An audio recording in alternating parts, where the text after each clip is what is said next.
red Renault Megane as it cruised through the city. Cameras also capture the silver Audi cruising the same areas. Police intelligence would later prove that Colin Joyce was inside the Audi. At 6:46 p.m, this bus camera picks up the Megane. As the footage continues, the silver Audi appears. Just a few other vehicles separate the two cars. We are now on a countdown to murder. The silver Audi was probably looking for an opportune moment to carry out the execution. Minutes later, a CCTV camera clearly shows the Audi directly behind the Megane.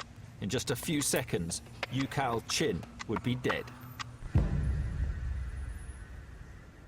Amazingly, the point at which both vehicles were alongside each other was captured by a CCTV camera from the premises just across the road there, and the actual point of where the murder took place has been caught on film. Here you can clearly see the silver Audi draw directly parallel with the Megane, and it was now that the occupants opened fire. Yucal's car finally came to rest against the telephone exchange box behind me here, and again this was caught on CCTV from a bus that was passing. On the left of the footage, a crowd can be seen gathering around the crashed Megane. But it was too late to save Yucal Chin.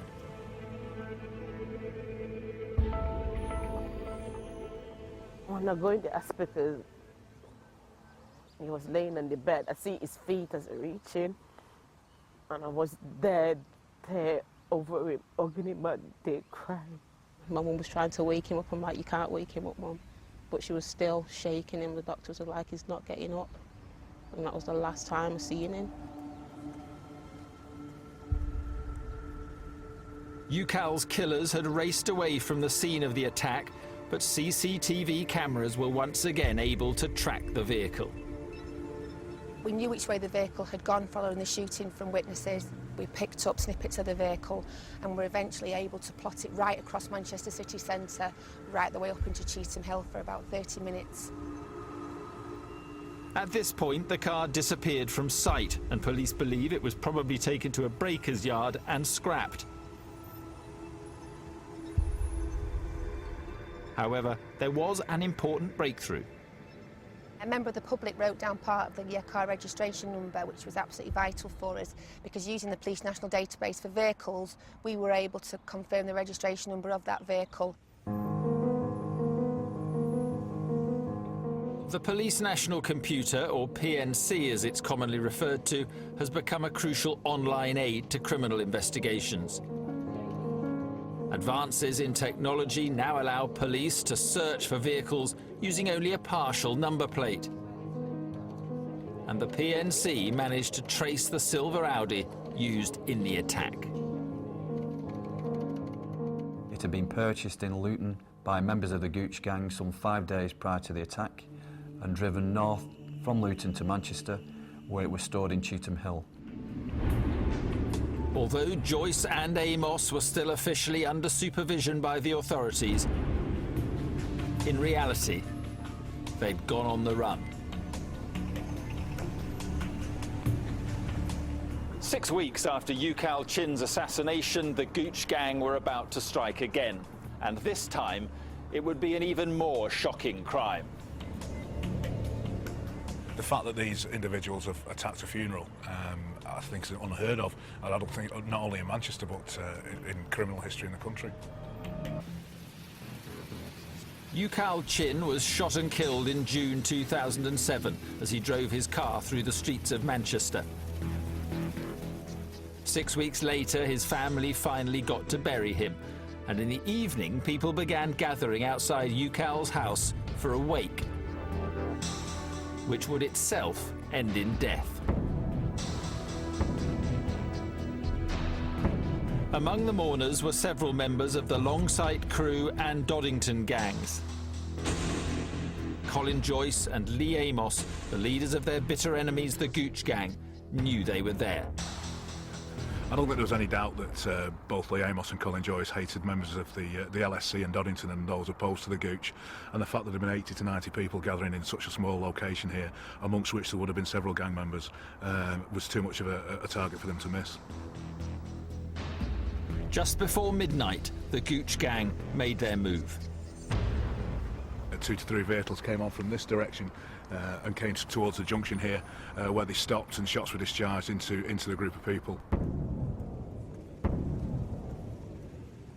There was people outside screaming, and they was pushing each other to come in the house, and they say, "They shoot Tyrone." I said, "No, no, not Tyrone, not Tyrone."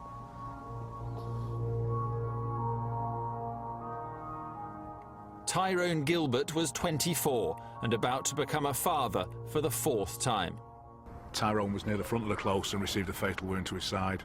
He actually managed to run down to the bottom of the close before he collapsed and subsequently died from his injuries. It's just amazing, really, that there weren't more fatalities with the amount of people that there were about. It says a lot to me that they could go past a wake and shoot into an open street with women and children. They were just unbiased in who they caught with these bullets. It's just a case of, I think it comes down to they've got no self-respect, so they have no respect for the life of other people. They have no value on life, so anyone's for the taking. Detectives now had a second drive-by shooting to investigate, and they needed to move quickly to prevent any more bloodshed. CCTV evidence would again prove vital. It showed the murder vehicles moving into position on the night of the shootings. You can only imagine what the adrenaline must have been like in those cars as they came on to attack the funeral, knowing what they were going to do. The vehicles used in the murder included a Honda Legend and a blue Audi S4. Intelligence proved that both Lee Amos and Colin Joyce were together in the blue Audi at the time of the murder of Tyrone Gilbert. Both vehicles fled the scene and the Audi was never seen again. But police did recover the Honda Legend. It had been abandoned 2.5 miles away in Burnage.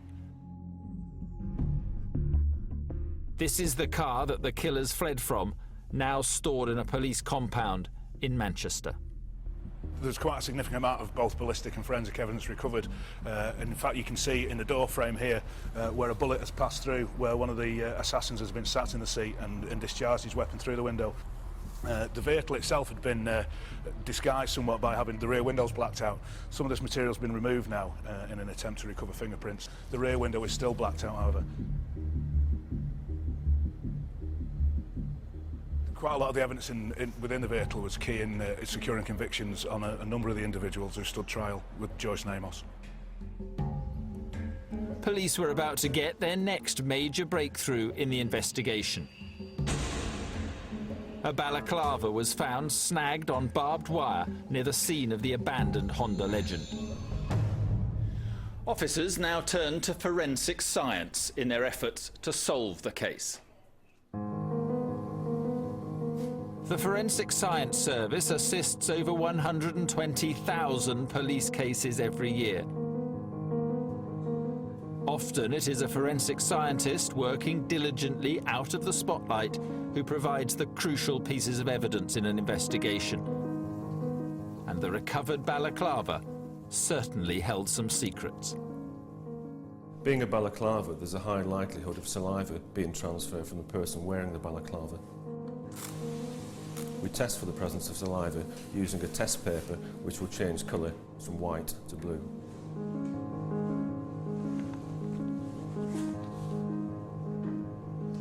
The test takes about 30 minutes to complete. After the 30 minutes had elapsed, we came back to examine, and lo and behold, there were traces of saliva around the mouthpiece.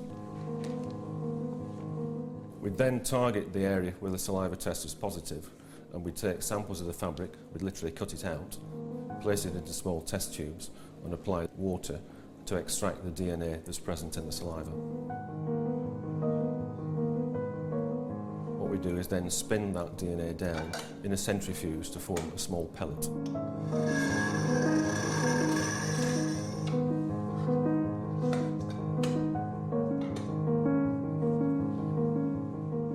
pellet extracted from the balaclava was sent off to be analysed at the National DNA Database in London.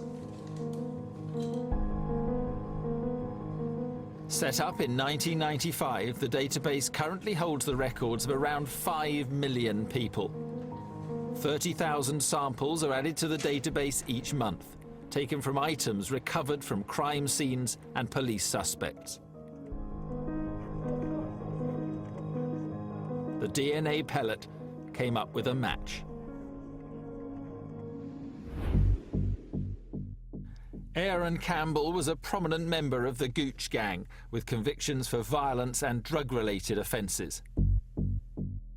Aaron Campbell was arrested and interviewed by the police. He accepted that at some point he had worn the balaclava, but not that day and not in the Honda Legend.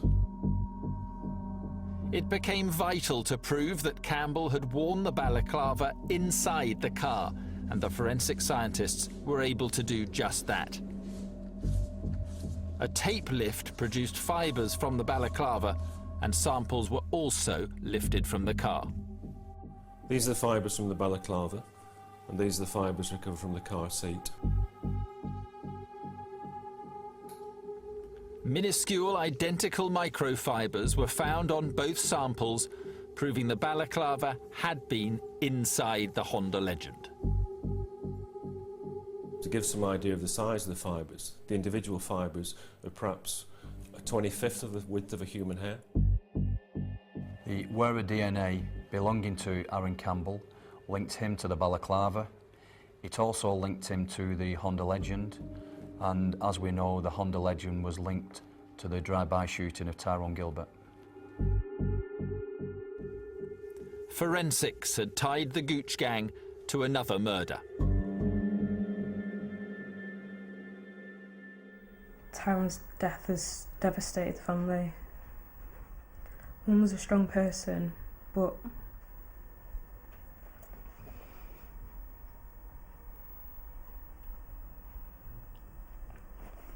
a mum shouldn't have to bury her son. The Gooch gang had destroyed another family. But cracks were starting to appear and the police were closing in. Ballistics experts were about to add to the weight of evidence mounting up against the gang.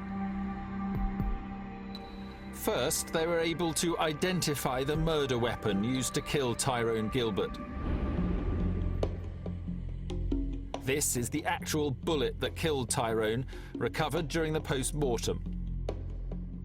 Once again, microscopic analysis revealed its source. The bullet recovered from Tyrone Gilbert was fired from a revolver similar to this Colt revolver here.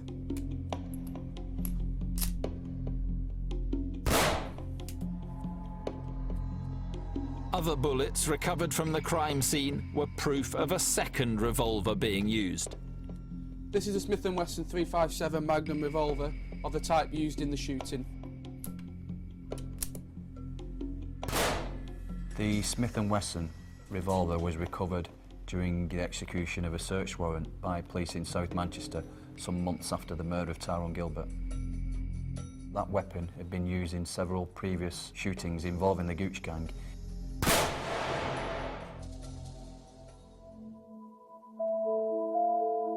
Colin, Joyce and Lee Amos were on the run, but they and the rest of the Gooch gang were now having every aspect of their lives investigated by officers.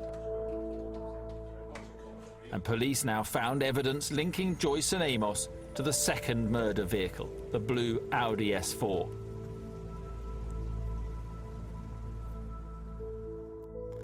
An exhaustive search had led to the discovery of a logbook at a garage in Stockport containing the registration of the blue Audi.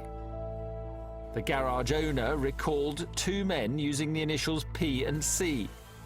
Joyce and Amos's nicknames were Piggy and Cabbo. The garage logbook also contained an entry of the letter P and the word Evo. And police had surveillance footage of Colin Joyce getting into and driving away a Mitsubishi Evo. They also obtained a photo from the same observation point, taken by a suspicious